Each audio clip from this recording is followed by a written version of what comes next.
Hello again, my friends. Welcome to another video. Fellow modelers, fellow lovers of Star Trek, and fellow lovers of everything interesting, I'd like to welcome you to another video. Today's subject is going to be, guess what? The Enterprise. What we're going to do is we're going to take a look at some of the models, in particular, the 1537 U.S.S. Enterprise. And this is the AMT, the classic AMT model kit. This one right here is the latest edition. It includes the shuttlecraft, and I believe that was around Star Trek 5, I think, where they introduced the shuttlecraft with the model kit. And this has come a long way since 1979. When it debuted from Star Trek the Motion Picture, or 1978. But why don't we go ahead and I'm going to show you the brief history of this model kit, and we'll take it over to the desk where we got more room, and I'll show you guys where it all began. Okay, so we got a little bit better light. We can show you the box. This is the one that started it all. This was the first release of the 1537 U.S.S. Enterprise. This is from Star Trek the Motion Picture, and this is the U.S.S. Enterprise NCC-1701. Of course, this is the refit, and this is from AMT. I remember seeing this at the toy store. At the time, it was Child World, and when I seen this, I just went crazy, because I remember seeing Star Trek the Motion Picture when it had came out, and it was new in theaters, and then going out and having the McDonald's Star Trek the Motion Picture Happy Meal. This is fun memories, and seeing the Enterprise for the first time, because don't forget, this is the first time, that's the first time we see her as the refit, and we had been used to seeing a lovely lady from the TV series. After the movie came out, in great anticipation, we were shown the beautiful U.S.S. Enterprise refit, and it just took my breath away looking at it in a movie theater. Anyway, this model was the first one. AMT released it.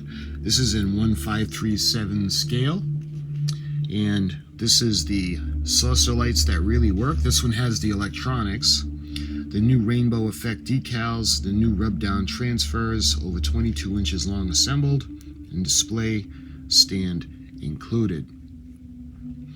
Now, with this particular kit, I'm kind of torn because I wanna build this kit and show you guys the actual way it was meant to be built.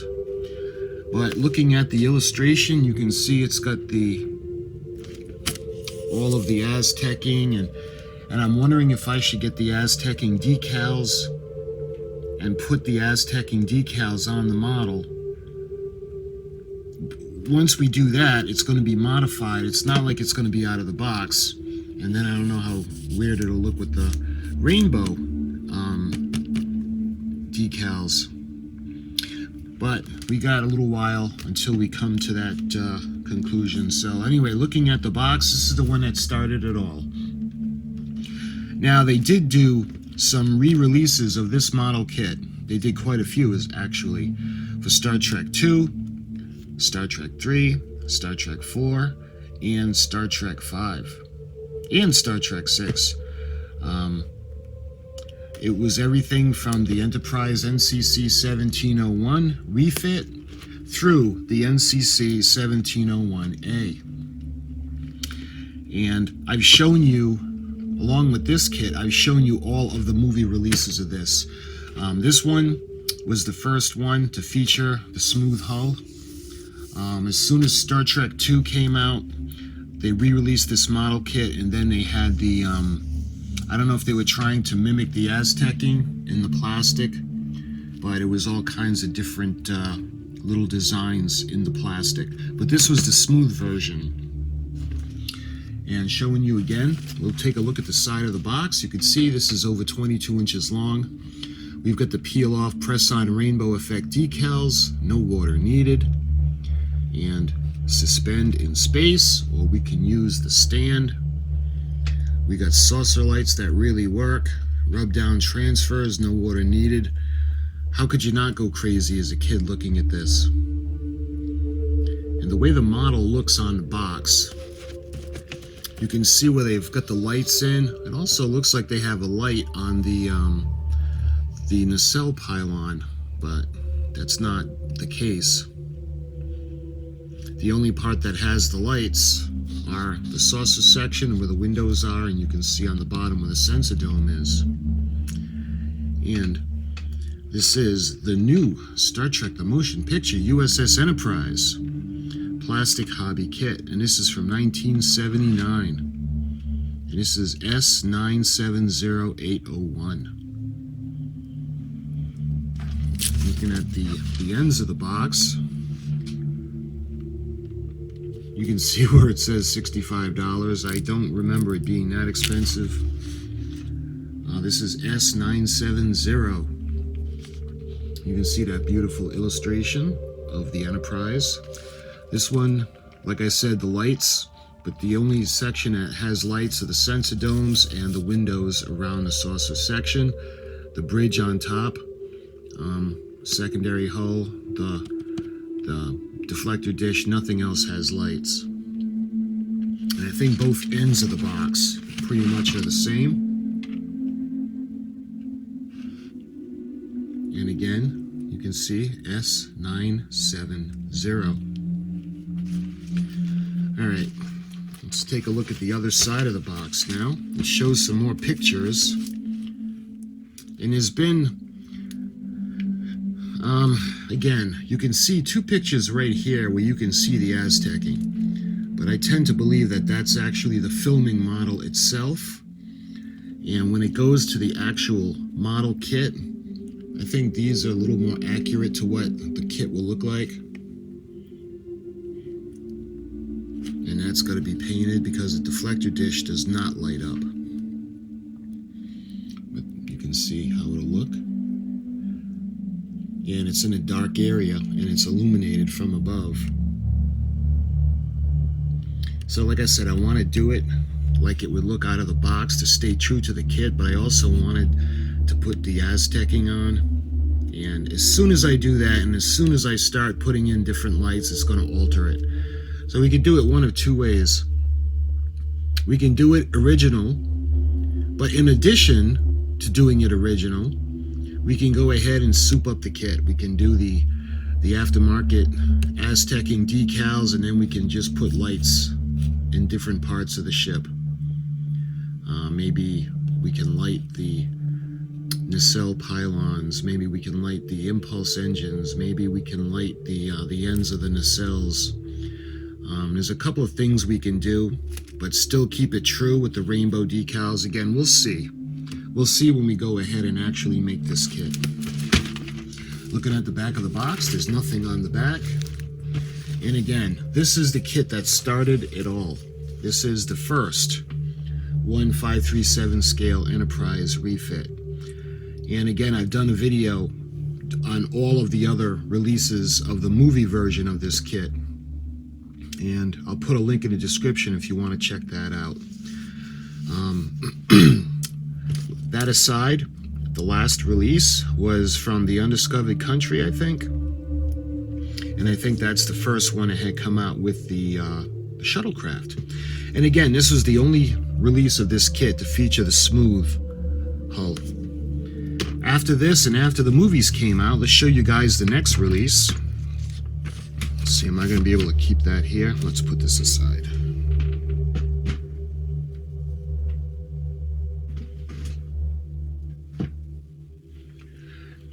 After all the movie releases, and this one was the 25th anniversary. Now, they actually did a few things different on this one. This one is actually marketed as the U.S.S. Enterprise NCC-1701-A. But this still has the 1537 U.S.S. Enterprise refit mold. The couple of differences in this one is the stand is different. Actually, we're working on it right now. I show you guys the new stand. And they put the sound effects in for the ship. You can see the speaker in the back. And let's put it on. And we're using this one for the re-release of the long box for this model kit, because the lights and all the patterns work out perfectly, and they have the phasers and the photon torpedo sounds that are actually meant for the original Enterprise.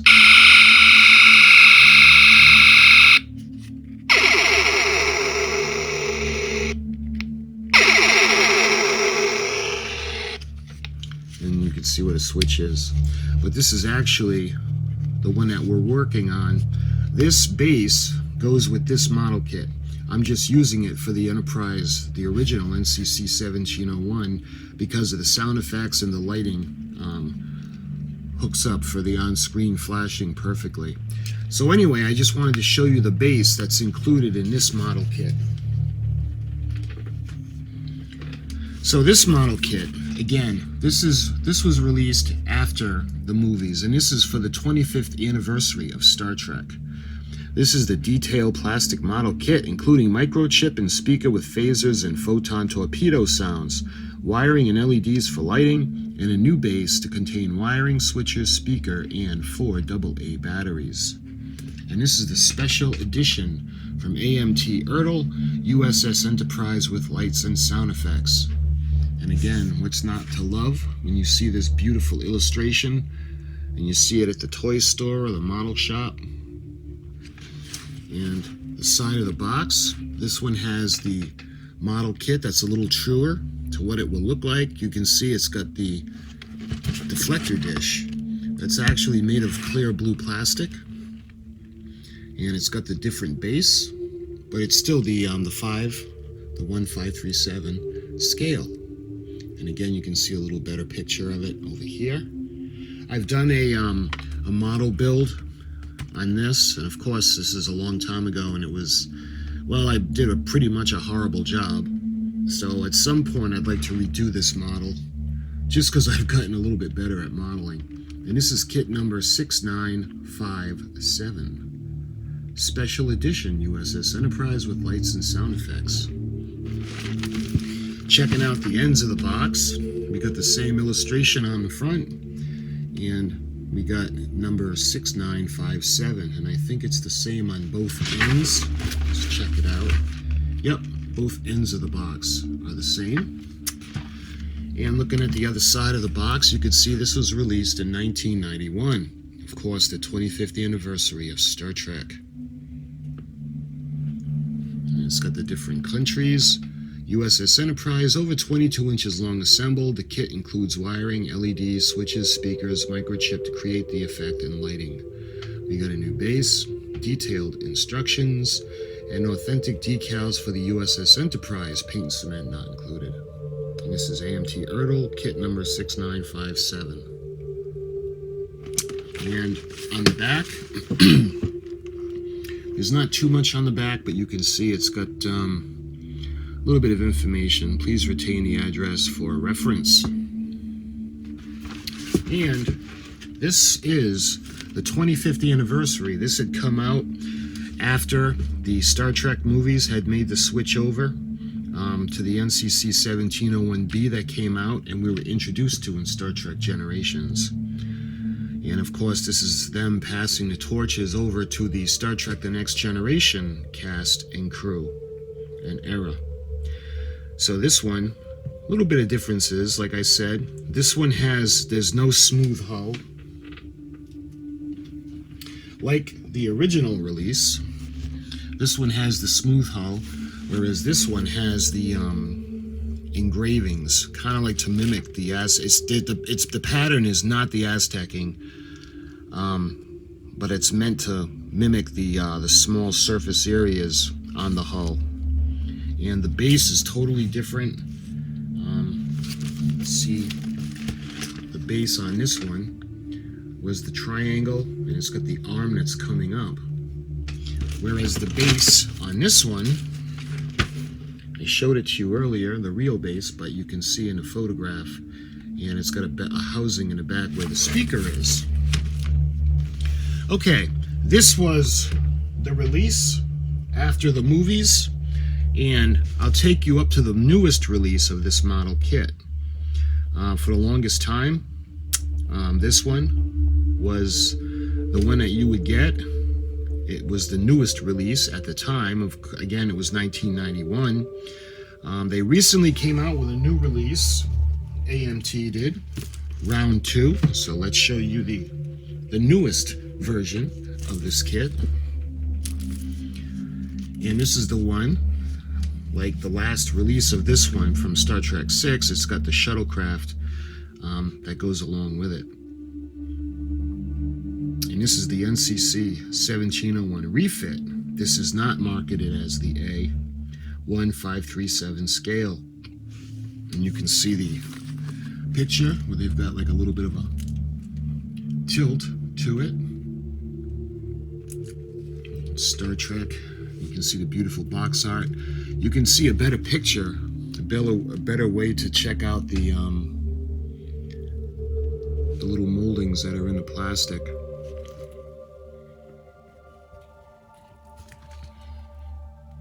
And looking at the side of the box, this is the refit. It shows the deflector dish glowing, but this has no electronics at all. You can see it's a lovely model, lovely depiction of the Enterprise refit. And the ends of the box, you can see it's got the finished model again, U.S.S. Enterprise refit. This is AMT 108006. And I think both ends of the box are the same. Yep. And I think both sides of the box are the same. Yep. Yeah. And looking over at the back, we've got a little bit more. Again, 22 inches finished model. And you can see another version or another shot of the finished model. And we've got that dome base with the metal support rod. And you can see, check the retailer for more Star Trek kits and a wide range of sizes from AMT. And we've got the, I think that's the motion picture version. We got the Klingon D7. We've got the Katinga class, I think, with the Reliant and the Enterprise A, or refit. We've got the Klingon ship, and we've got the, looks like the Cardassian class warship. And you can see it's got some information on the back. With its 5-year mission completed under the command of Captain James T. Kirk, the U.S.S. Enterprise NCC-1701 was ordered into dry dock, where it underwent extensive upgrades and affected every aspect of the venerable starship. The silhouette featuring its signature saucer-shaped primary hull was still underlapped by a lower secondary hull. Newly swept-back pylons held modernized engines that were capable of warp factor 9. The ship's skin may have provided the most recognizable change, with its marine gray metal plating giving way to the glistening series of panels arranged in patterns that appear reminiscent of ancient Aztec hieroglyphics. As with today's technology, the Enterprise refit's upgrades proved problematic under the emergency command of Admiral Kirk. The ship's premature departure required Chief Engineer Mr. Scott to work through initial problems with help from Vulcan Science Officer Mr. Spock. It was a small hurdle in what would become another historic mission for the Enterprise and her stalwart crew. This plastic assembly model kit of the U.S.S. Enterprise refit measures 22 inches long and is molded in white and clear, and includes a dome-style base featuring a metal support rod. Ship registry and engineering hull decals are included. They're talking about the decals, the markings, the strong back decals. The Aztecing decals are not included in this kit. And you can see this was released in 2021. Item number AMT 108006. So this is, and you can see on the bottom it says all lighting effects simulated. All pennant, strung back, and registry marking details included. Again, it's not the Aztecing. And includes a shuttlecraft with Galileo and Copernicus decal options. So, this is the latest version. So this kind of brings the model kit full circle. So it started out 1979. We had the beautiful introduction of the Enterprise Refit. Just spectacular. I remember just going crazy when I saw her. She was just absolutely beautiful. Again, we're going to be doing this model as a special series. I'm debating whether I want to make it the way it was meant to look, and then a lot of goodies added. Because if we take away the rainbow effect and we take away the lights and put better lighting in, then we're not staying true to the kit anymore. Whereas if we keep the lighting, maybe add some lighting to the secondary hull and the nacelles, and then put the Aztecing decals on it, we can enhance it. We can still keep it true to form, but we can enhance it. Anyway, this is the one that started it all. So this was the first release. After this, they had several. Let me move this one for a minute. They had several for Star Treks 2, 3, 4, 5, and 6. After that, they moved on to where the 25th anniversary of Star Trek in 1991, it was replaced with the newest release at the time, and this was marketed as the Enterprise A. Again, they had changed the style of the packaging, they changed the illustration, there was more clear parts, the deflector dish was in clear blue, and there was a different base that included lights, and the lighting kit for this one actually had flashing lights on the nacelles, a light for the deflector dish, and the primary hull. So there was a lot more lights that were blinking on this one. It was more accurate to the screen than the first one. So this one, for the longest time, was the last release. And then round 2 would end up bringing back the classic AMT model molds, and we would be reintroduced to the 537 Enterprise Refit. Now this one, again, it's the one with the smooth hull was only the first one. After that, the molds kind of stayed the way they were, and it's been the same mold ever since. But I had wanted to do a little history lesson for you guys on the 537 because it had an interesting history from its first release all the way up to the latest. So my friends, I hope you enjoy this quick little walk down memory lane when it comes to the molds and the model kits of the Enterprise Refit. And again, we're going to be doing the build for the Star Trek The Motion Picture version, and that's going to be a special video, and that's going to be a lot of fun. So my friends, as usual, thank you so much for watching, and I'll talk to you soon.